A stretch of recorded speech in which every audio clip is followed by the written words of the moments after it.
the directives are very clear that no buses are supposed to be on the road. That is a very clear instruction.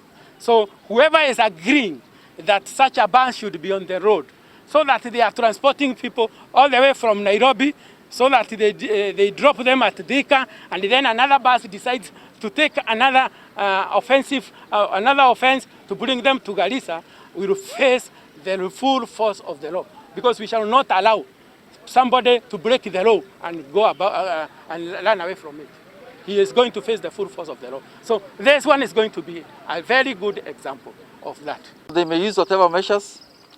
They may be conned by mischievous and criminal business and malicious business people, but at the end of it all, we are very much awake and we know all their tricks.